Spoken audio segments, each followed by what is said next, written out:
شروع کرتی ہوں اللہ کے نام سے جو بڑا مہربان اور نہایت رحم کرنے والا ہے۔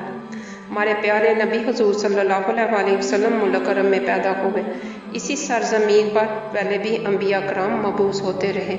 ہر نبی نے اپنے زمانے اور حالات کے مطابق شریعت کی باتیں بتائیں، لوگوں کو اللہ کی طرف بلایا، نیکی کی دعوت دی، برائی سے روکا۔ آخر میں ہمارے پیارے نبی حضرت محمد صلی اللہ علیہ وسلم مبعوث ہوئے۔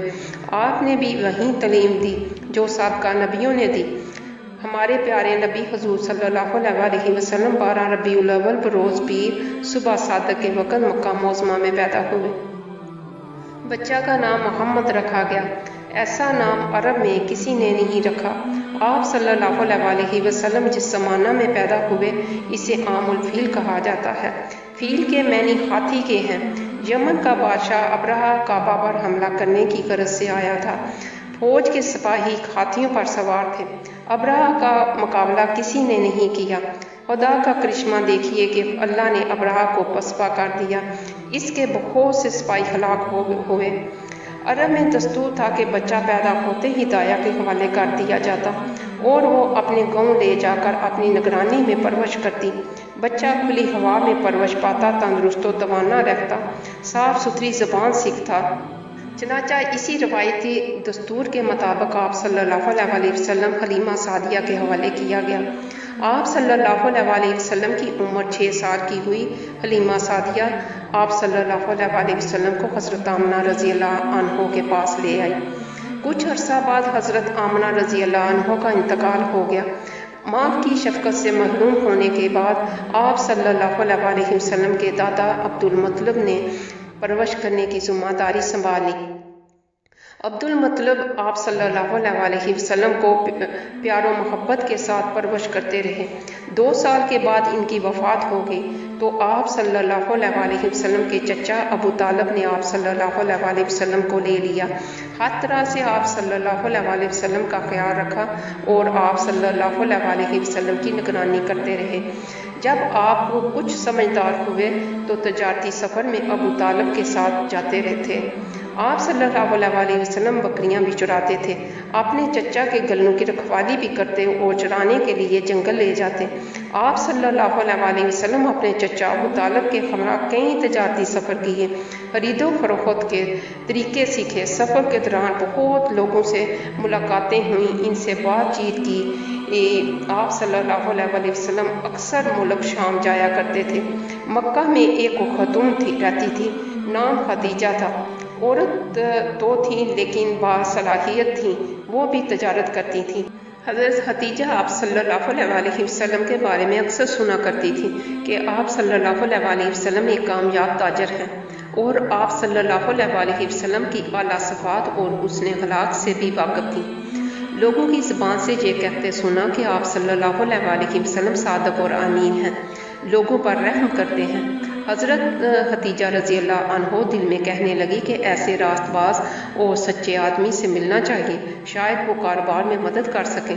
انہوں نے آپ صلی اللہ علیہ وسلم کو پیغام بھیجا۔ حضور اکرم صلی اللہ علیہ وسلم بی بی خدیجہ رضی اللہ عنہ کے گھر پہنچے۔ بی بی خدیجہ رضی اللہ عنہ نے حضور اکرم صلی اللہ علیہ وسلم سے عرض کیا کہ آپ صلی اللہ علیہ وسلم تجارتی مال لے کر فروخت کریں، مجھے آپ صلی اللہ علیہ وسلم جیسے شخص کی ضرورت ہے۔ حضور صلی اللہ علیہ وسلم نے اس پیشکش کو منظور کر لیا، چنانچہ تجارت کا مال لے کر شام جانے کے لیے تیار ہو گئے۔ حضرت خدیجہ رضی اللہ عنہ نے اپنا غلام مجسرہ آپ صلی اللہ علیہ وسلم کے ہمراہ بھیج دیا۔ آپ صلی اللہ علیہ وسلم ملک شام کی طرف جا رہے تھے تو راستہ میں بصرہ کے قریب ایک یہودی عالم ربی رہتا تھا۔ آپ صلی اللہ علیہ وسلم اس کے قریب سے گزرے۔ کچھ دیر آرام کرنے کے لیے ایک درخت کے سایہ میں بیٹھ گئے۔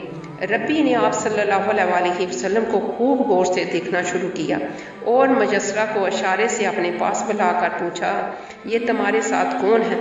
اس نے کہا، اس شخص کا تعلق قبیلہ قریش سے ہے۔ ربی نے کہا، خدا کی قسم اس درخت کے سایہ تلے سوائے نبی کے کوئی نہیں بیٹھتا، کاش میں اس وقت تک زندہ رہتا جب اس شخص کو نبوت ملتی۔ شام کے سفر سے واپس لوٹے، مال فروخت کرنے کے بعد جو رقم حاصل کی، آپ صلی اللہ علیہ وسلم نے حضرت خدیجہ رضی اللہ عنہ کے حوالے کی۔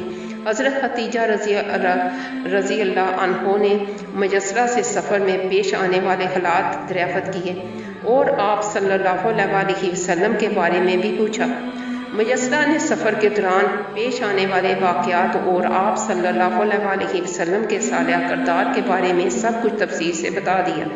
مجسرہ نے جو باتیں بتائیں اس سے آپ بہت متاثر ہوئیں اور حضور صلی اللہ علیہ وسلم کی زوجیت میں آنے کے لیے آپ صلی اللہ علیہ وسلم سے نکاح کی درخواست کی۔ آن حضرت صلی اللہ علیہ وسلم نے پیشکش منظور کر لی۔ آپ صلی اللہ علیہ وسلم کی عمر 25 سال تھی اور حضرت خدیجہ رضی اللہ عنہ کی عمر 40 سال تھی۔ 15 سال کا فرق تھا۔ نکاح ہو گیا۔ تقریب میں حضرت حمزہ رضی اللہ عنہ، ابو طالب رضی اللہ عنہ، حضرت ابو بکر صدیق رضی اللہ عنہ اور برادران قریش شریک ہوئے۔ حضور صلی اللہ علیہ وسلم نے مہر میں 20 اونٹ دیے۔ شادی کے بعد حضور اکرم صلی اللہ علیہ وسلم کی حالت بہتر ہو گئی۔ آپ صلی اللہ علیہ وسلم غریبوں کا خیال رکھتے تھے، بے کسوں کی مدد فرماتے تھے، مصیبت زدہ لوگوں کے کام آتے تھے۔ قریش آپ صلی اللہ علیہ وسلم کی سچائی اور حسن اخلاق کے قائل ہو گئے۔ ہر شخص آپ صلی اللہ علیہ وسلم کی تعریف کرتا تھا۔